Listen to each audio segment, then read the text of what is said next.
I'm Adrienne Giffen, and this is Now You're Talking. Parenting in the digital world can feel overwhelming, especially when you're balancing a career, raising teens and preteens, and trying to keep up with it all. Screens are constant, and sometimes real connection feels out of reach.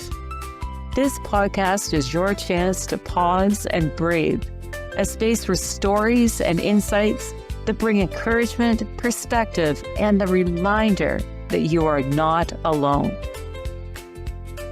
In this episode of Now You're Talking, we sit down with Sherry Smothermon-Short, a lifelong Scout leader, parent, and creative explorer who's helping kids grow into confident, capable adults in an increasingly digital world.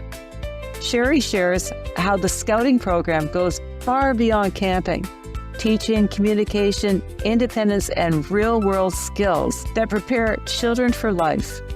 From global adventures to lessons in accountability, she reminds us that parenting isn't about doing it for them. It's about empowering them to do it themselves. If you've ever wondered how to raise creative, grounded kids who thrive both online and offline, this conversation is for you. Let the conversations begin.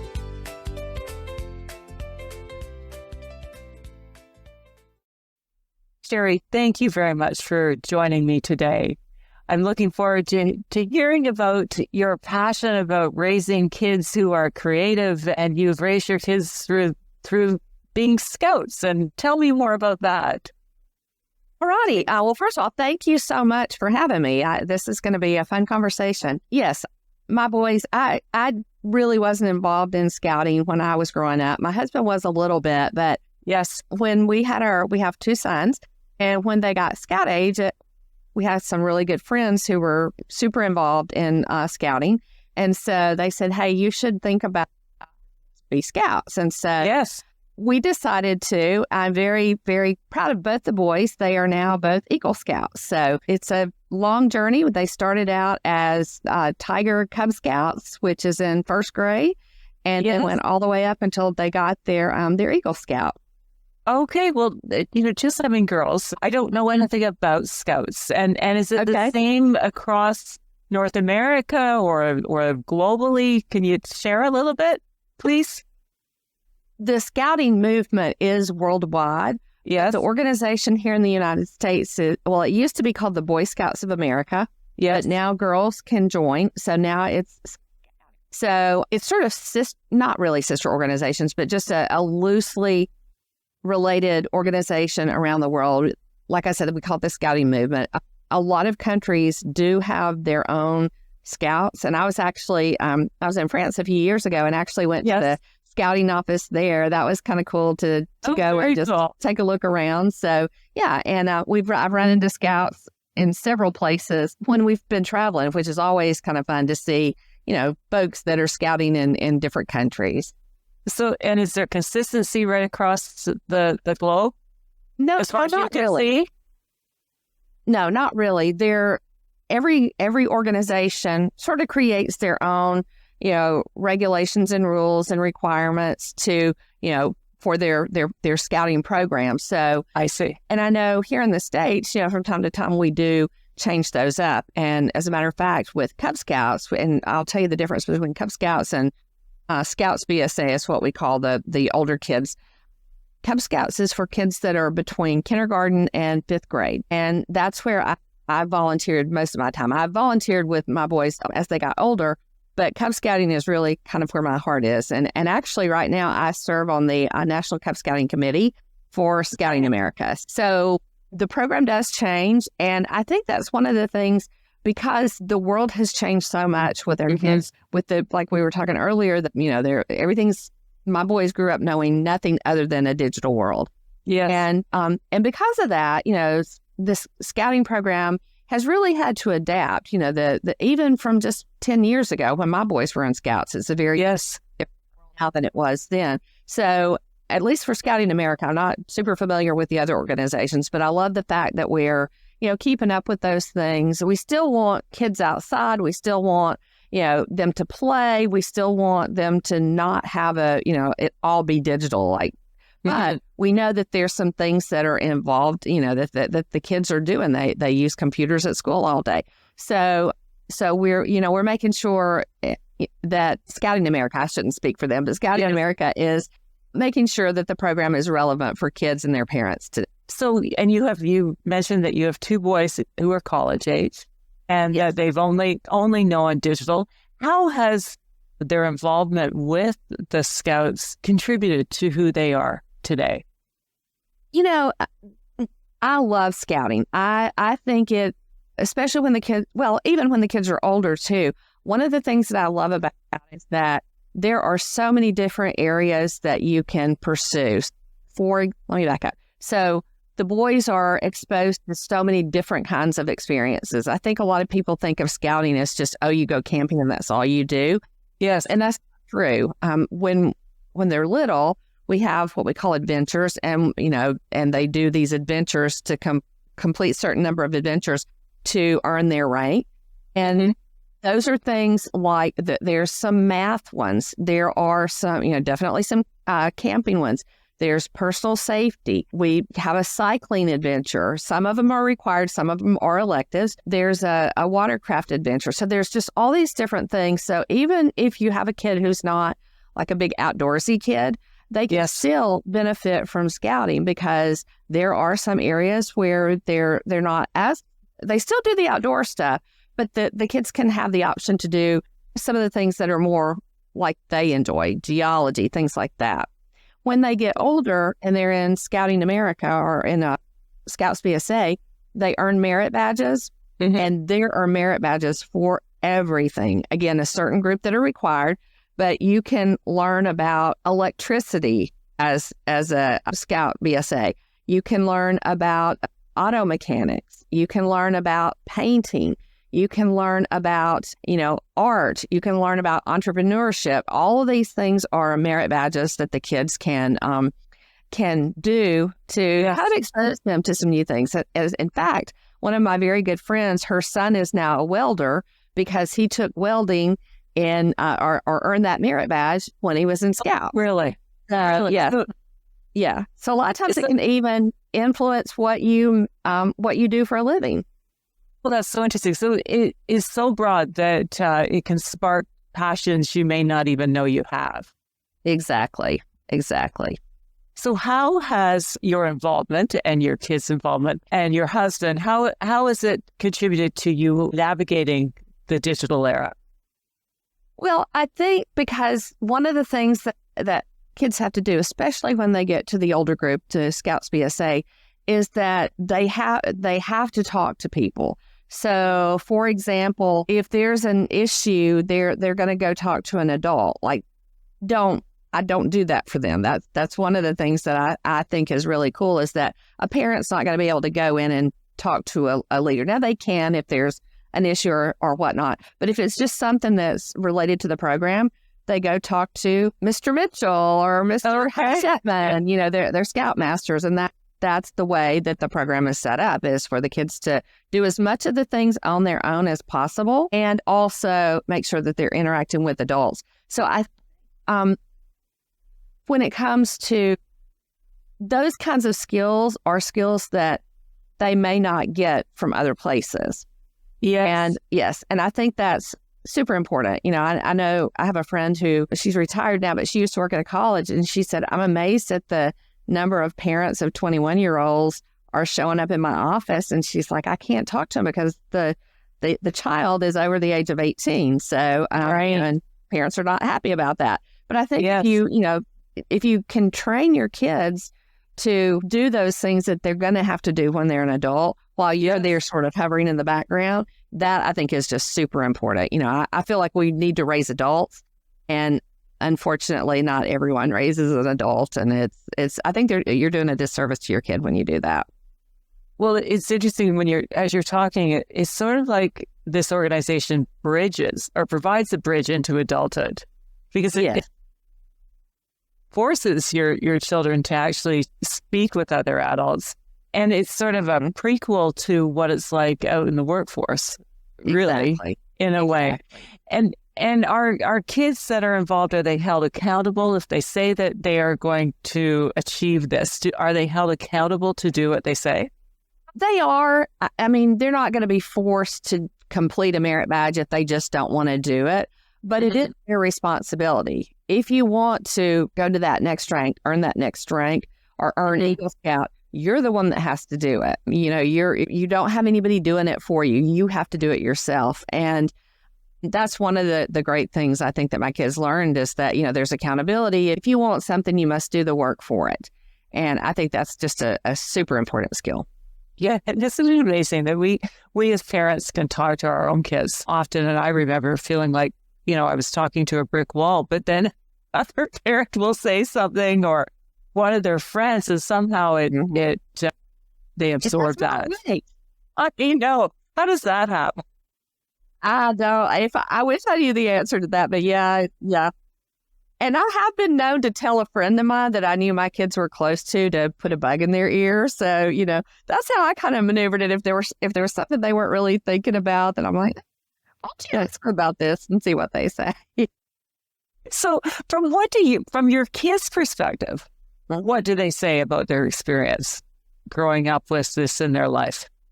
They would tell you that, you know, there were times when it wasn't as fun as other times. Mm-hmm. There were times when they had an awesome, you know, when it was great. There were times when they kind of checked out a little bit, but they stuck with it. And I will have to say that I'm part of the reason that they did that. I said, you know, guys, you really need to stick with this. And then it's this point in time came when they're like, I do want to do this. I've come this far. I want to go the rest of the way. So, you know, when they decided that was when, and even the Scoutmasters told me, you know, that they could notice, especially with my oldest, that just all of a sudden it seemed like he was ready to go and boom, he just, you know, got everything done. They have to finish all their requirements for the Eagle Scout rank before their 18th birthday. And so they both did it, not with a ton of time to spare, but they both got it done. And what was their motivation to do that? I wish I could tell you because, you know, kids, especially boys, don't put a lot of deep thought into a lot of things. And they're just like, I don't know. I just decided I wanted to do it. So, right. Hey, that works for me. So, yeah. And so how else did you manage the digital era of raising boys or raising children in that time? Well, one of the things that I told my guys early on, I actually have a couple of online businesses. One of them is actually a Scout blog. But one of the things that I told them, because I think I was so aware of it, having, you know, doing all that is, guys, if you put something on the internet, it's out there forever. You know, and I kind of pounded that into their heads. And because I think so many times people don't realize that, or they think if I delete it, it's gone. And then again, somebody might have, you know, taken a screenshot of it. So you really don't know that. So I think just, you know, trying to raise them with, you know, some understanding that it's a great tool. It can be a fun tool. You know, there's cool things that you can search. You can play games. You can do just so many things.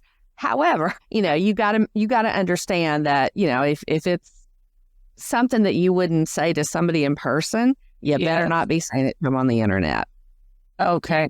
Yeah. So that was, I think, a big part of kind of where they are. Now I have one child, my youngest child is, he does not want to be online at all. He doesn't want to. Yes, he has one social media account, and the only reason he has it is because when he went to college, he found out that a lot of the organizations, like that would be the only way that you found out about an event that he might want to go to.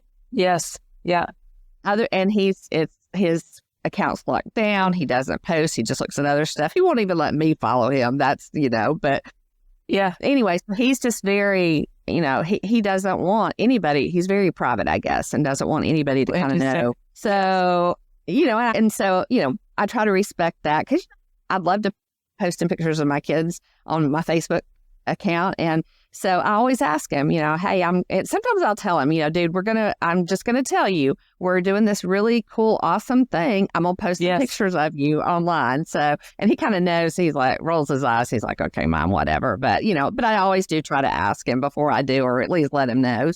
Yes, yeah. So you've been in the digital era. You've been online now for, I think I read 10 years, over 10 years. Over 10 years. It's actually closer to 13 now. Wow, I know. Doesn't time just fly?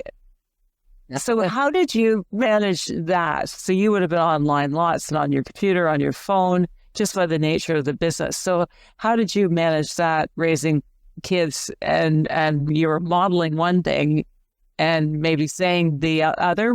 Can you tell us? Yeah. When the guys were really young, I tried to limit what I did online to, when they were, when they took a nap or, went to bed at night, because, kids go to bed early. And then when they were in school, I tried to get all of my work done during the day. Now, sometimes things would bleed over a little bit, but I always tried to make sure that, that they could, if something was, if they needed to talk to me, I would and if I was working on the computer, I was very conscientious about making sure that I turned around and talked to them, because that I didn't want them to feel like that they were in second place compared to my computer.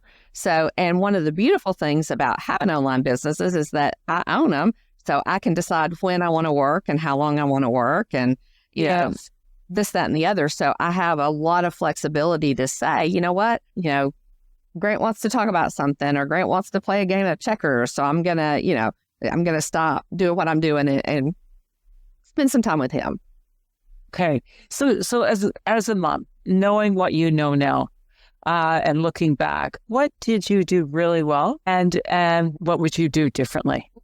That's a good one. And it would also be, and I'll give you my answer, and it'll be interesting to see if my children would agree with this. But I feel like one of the things that I did was to let them have I always told them, you don't have to agree with everything I say. And if you have a different opinion, if you need to explain to me how your opinion is different.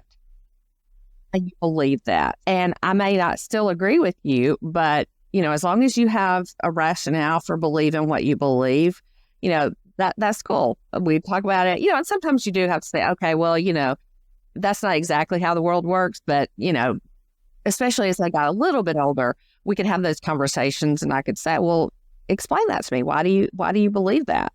And I think that's one of the things that I think we sometimes lose if we're not spending that time in front of our kids, with our kids, doing things with them, is that sometimes they don't gain that reasoning skill or that thinking through things and solidifying what is it that I believe, because they're just hearing this, that, and the other from places on the internet.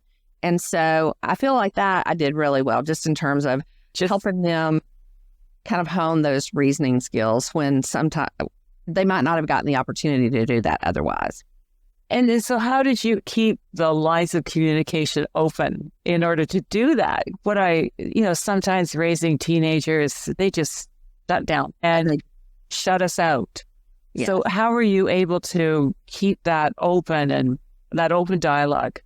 Well, first of all, there were many shutdowns and many times that, but I tried to meet them where they were. Like if I knew they were interested in something, I really tried to talk about, hey, tell me about that, and sometimes I think when you kind of worm your way in a little bit with asking them about Minecraft, and even though your mind is numb after 30 minutes of them telling you all about Minecraft, at least they knew that I was listening to them, and and then you could kind of, sometimes they would say something in the course of this, conversation that's over here in terms of topic, and that would lead me to be able to ask them something, or to, to kind of take the conversation a little bit different way. But I do think that if you meet them where they are, and you talk about topics that they're interested in, and I think that's the most important thing. Yes. Okay, great. And that's what you did very well. What would you do differently, knowing what you know now? Oh, that's a good one. Just in terms of communication, I think that ask even more questions. A lot of times it was, hey, what, not really what did you do today, but just sometimes it's hard. It's hard to ask. I mean, you ask the superficial stuff, but I would probably try to find a way to ask even more and more deeper questions of my kids. Okay. And I like that you try to, you always tried to connect the dots with what they were doing, whether it was Minecraft to their day-to-day, what was going on in their lives. And did you find that there was overlap in how they described one thing to their Not every offline reality? Yeah. Not every time, but enough times that it was worthwhile to, let them talk about whatever that they wanted to talk about. And sometimes you should have seen my one child trying to teach me how to play Yu-Gi-Oh! With the actual cards. I'm like, I still don't get it, And I think that's the other thing too, is admitting that, I don't know. Let's go look it up. I don't understand. Yeah. So, I think that's important too. I remember I struck a little memory. When I was younger, like I would ask my mom about something and she would say, we need to go look that up. And I'd say, well, just tell me, Mom, just tell me. Yes. She would say, no, you got to look it up because you'll remember it. And years later, she said, oh, that was something I didn't really know myself. But I didn't want to tell you I didn't know. So that's why I said that. But yeah. Yeah, all of that. That's interesting, isn't it? But then we'd be looking it up in an encyclopedia or a dictionary or something like that. Just such different times. Right. So I mentioned to you, Sherry, that I created a board game called Now You're Talking to really connect the dots with conversation and across generations. And I'd like to ask you a couple of questions off of the board game. And I'm just going to sort of randomly pick them. What has been your greatest accomplishment so far? I think raising two kids who I get unsolicited or about whom I get unsolicited praise. People will say, oh man, they like their jobs, their bosses will tell me, oh, they do such a great job. Or people say, he is such a nice heart, and I'm just super proud of that. I wanted to raise them to be good folks, and it's getting that validation. It's just, it just, lets me know that, because as a mom, it's so easy to be down on yourself or think you're not doing, am I doing the right thing? Is this the right way? Or am I failing or succeeding? And I think hearing that from other people, it was just very satisfying. And it let me know that, it is an accomplishment. That's great. It is true, isn't it? When our kids are under our own roof, they behave one way, but then when they go out somewhere else, they go, well, who are you talking about? but it means that something is absorbed into who they are. And believe me, I've had a few of those. Wait, who are my kids? So I've had a few of those moments. Yeah. Oh, well, that's great. It is gratifying, isn't it? Because being a mom can be a thankless job. Yeah, at certain stages. Yeah. What is a life experience, Sherry, that changed the course of your life? We lived in Ohio when our boys were born. Scott and my husband and I are both from the South, but we lived in the North. And my husband is a big golfer, and he just couldn't handle the Ohio very short golf seasons and wanted to move back south. And so we did. And when we did, through a series of a lot of things with my kids, that was something that I never in a million years thought I would do. Now, like I mentioned, I had my own business. I started my own business. And I think that was it. It was just it gave me the opportunity and the flexibility to take care of my kids when I needed to, but also gave me kind of that rewarding sense of, I'm doing, and not that this sounds bad, but, if you never thought you were going to be a stay-at-home mom and then you are a stay-at-home mom, then it's kind of like, wait a minute. But I had this, that my business is to kind of fulfill that, being somebody other than mom. And, I think a lot of times that's hard. That's all that they don't have an identity beyond that. And so, but I think when we moved, that was probably it really did change the course of my life. I did things I never thought I would do. Like I was a wrestling mom committee chairperson, and, so it's never thought I'd do that. So, yeah. Well, that's interesting. And was that when you started or was it a little bit later when you started your online business so you could sort of connect the two? Yeah, I did that after the fact. Like we moved, and then I was not working at the time, and I thought, well, you know what? Let me dabble in this online stuff. I need some flexibility. Kids go to the doctor, and I was fortunate that we didn't really need my income to pay the mortgage. So because I know a lot of people are not in that position. But because I could start a business from scratch. So yes, I started all the online stuff after we moved. And just to clarify, it's a printing business? Well, tell us more about that. Sure, I'll tell you. Yeah, I still have the Cub Scout blog, but I've got a couple other things too. But the one that I like is called, or the one that's my favorite right now, is called Printables and More Club. And a printable is a digital file that you would download on your computer, like a PDF or something like that. And there's so many. I mean, if you can think of it, there's probably some kind of printable out there for it. So it's basically, be something like a planner or a checklist or something like that. Actually, I can show you a couple. Okay. And so it just printables span many things and many topics. Yes. Is that what you're saying? I have a veterinary play kit. What is that all about? It's the coolest thing. So you pretend you're the vet, and here is your pet information form. Yes. So you fill all that out. So for people who are listening, that out. There's your appointment book. They can write down when your appointment is, and here's your open and closed signs, your immunization chart. Interesting.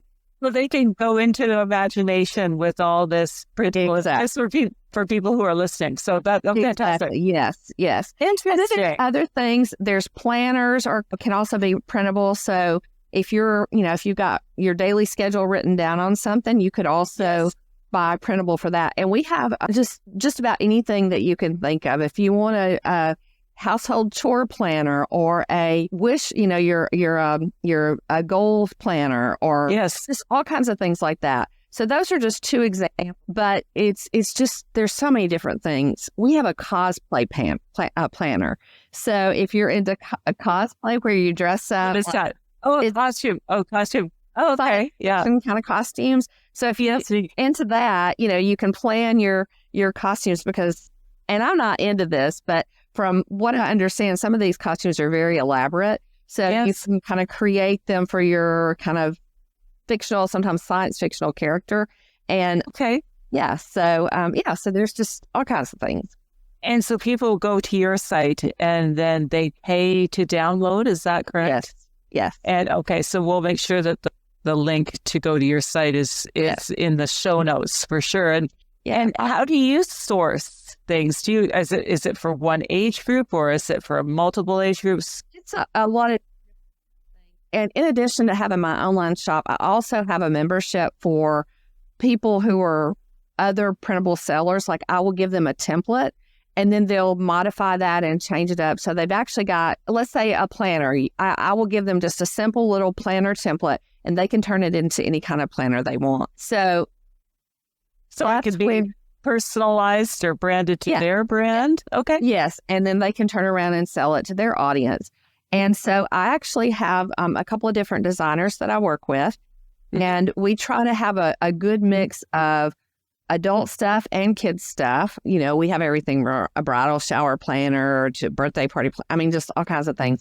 So we make sure that there's some things for kids and some things for adults.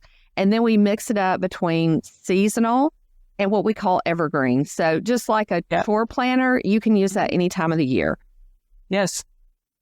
An ugly sweater Christmas party planner, you're only going to use in December. So, an Easter egg hunt game, you're only going to use at Easter time. So we try to have a mix of that in there too. So it's a little bit of everything.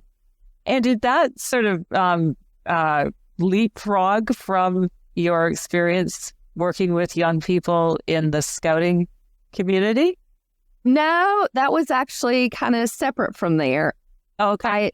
I was, doing my thing with the Cub Scouting blog, and I heard about this, and I thought, somebody actually said, people buy bookmarks on Etsy, printable bookmarks on Etsy, and I thought, there's no way somebody's buying. And sure enough, that's actually a pretty big market. You can make marks and sell them on Etsy. So I got really interested in that. And then I actually bought this business from another person 2 years ago now.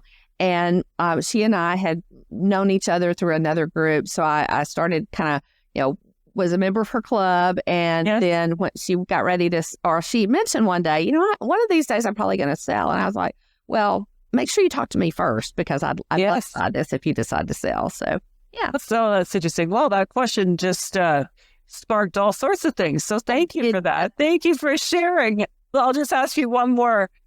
Sure. One more thing. Just describe a challenging travel experience and what you learned about yourself and what you learned about others. I love to travel. I have to preface this by saying I absolutely love to travel. And I actually spent a month in France this year by myself. So I went by myself. Really? It's amazing. So tell us more about that. It was a great trip. I'd wanted to do something like this for a long time. And, I finally said, if I don't make it happen now, it might not ever happen. So I decided to go ahead and do it. You're going to have these little things that pop up. And sometimes it's when you're here, when you're at home, it's really easy to get frustrated about just the little things. And then you're just frustrated. And so I would catch myself doing that when I was in France. And I was like, wait a minute, I'm in France by myself for a month. What have I got to complain about because, this little thing happened? And so I really tried to, continue with that even now. Okay, wait a minute, is this a big enough issue to really get upset about? Or do I just need to remind myself that I have a lot to be grateful for and I don't need to let this little thing bother me? Process. That people are inherently good. I really do believe that. Are there bad people? Absolutely. But just when, again, traveling by myself, even if they didn't speak a lot of English, they would still help you out. A courageous move to go for a month by yourself. And how were you transformed in the process? It's really easy, especially in this day and time, to assume that people who are different than us are bad. Or that we can't, and just that there is a big gap between people who are like us and people who are not like us. And I think it just reminded me that we have a whole lot more in common than we do what separates us. And, just that's a good reminder. Especially in this day and age. I just think that's good. Yeah, that's wonderful. So what words of wisdom do you have, Sherry, for other parents whose children may be a lot younger than yours and they're struggling with raising their kids and worry about the challenges in this digital era? I would probably say make sure that you stay involved in what they're doing. Try to find an organization like Scouting. It's not the only one, but there are lots of organizations who are that are dedicated to helping people helping kids just that are they're child focused, that are kids be better. So find an organization like that and volunteer and follow your kids along that path. Because I think that, again, like we mentioned, that outside influence is important too. So I would say make time for your kids, do those kinds of things with your kids, and just it exposes them to, things beyond just the four walls of your house. Yes. Well, wonderful. Well, thank you very much for sharing your words of wisdom and your personal experiences too. I really appreciate that. Well, thank you for having me. You're very welcome. What a refreshing reminder that the best lessons often happen outside the classroom and sometimes even off the grid. Thank you to Sherry for sharing her wisdom on parenting, personal growth, and the power of scouting to shape independent, compassionate young people. If this episode sparked something for you, share it with a fellow parent or educator, and remember to subscribe to Now You're Talking for more inspiring conversations about connection, creativity, and raising the next generation with purpose. You've been listening to Now You're Talking. Parenting with a busy career while guiding kids through the lure of screens isn't easy, but meaningful connection is always worth it. Take a moment to start a conversation with someone you care about. It could be the highlight of their day. Until next time, let the conversations begin. Now You're Talking.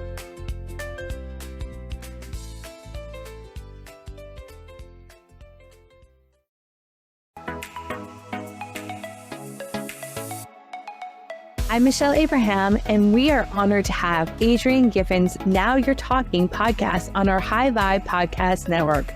For more high vibe shows like hers, head on over to highvibepodcastnetwork.com and grab your free gift from our gift vault from all of our hosts. Until then, stay high vibe.